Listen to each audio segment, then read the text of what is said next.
Hello, it's me Navaraj Bandari. Today I'm here in a retrospective presentation for Sprint 3.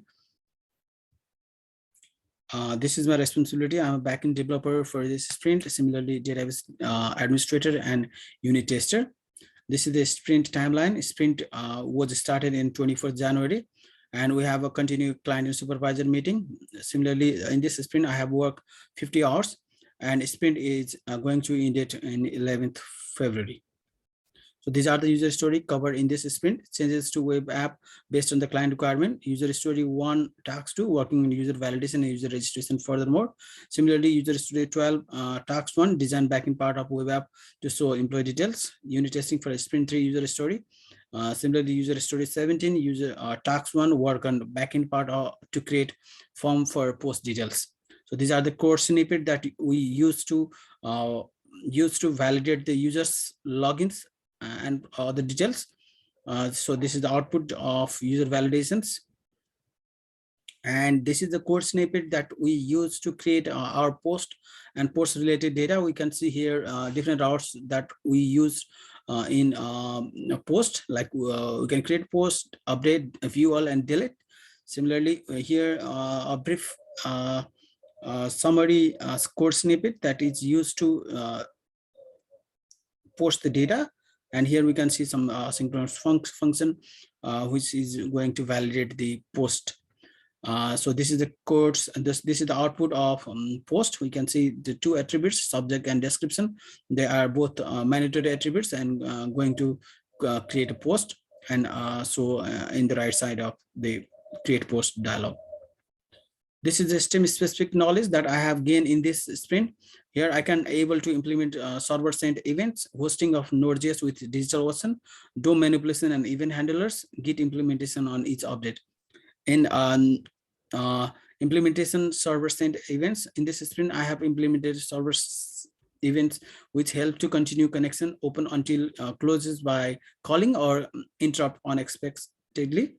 Hosting of Node.js with DigitalOcean, I have implemented DigitalOcean is our hosting server. In Sprint 3, we hosted our Node.js project in DigitalOcean and work and sync file accordingly.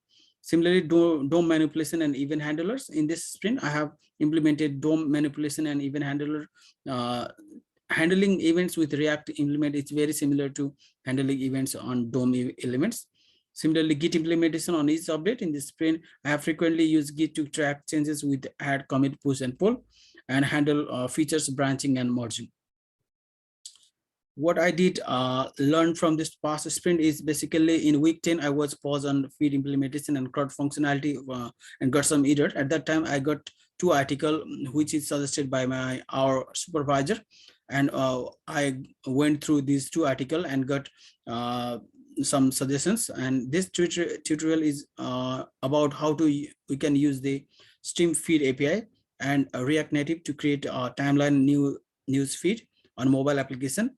In this in the end, we have a full functional activity feed with built-in support for real-time update, URL enrichment, like an image and upload. Similarly, in this sprint, I could able to host our database in cloud. In this sprint, we use the Robo3T client tools to host our database in the client in the cloud services. Here we can see our link, which is used to host our database in client. Here we can see the sprint snippet of the Robo3T and with their different database and collections. In this sprint, what didn't go well is like one thing is team balancing. Because of team balancing, unbalanced team member can't able to work on testing and documentation parallelly. Because of this, we are lacking on user manual design, on final write-up, and still working on test cases for some user story.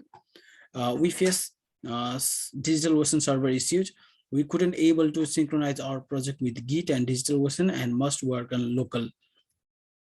So we can see here the DigitalOcean error, which we are still getting in our project.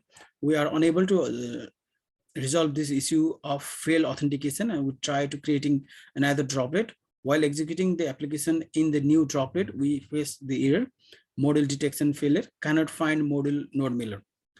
Despite repeatedly installing the module and resetting the cache, deleting the package.json and package log.json file, we couldn't resolve this issue. So we are still working on this issue and we'll finalize this soon.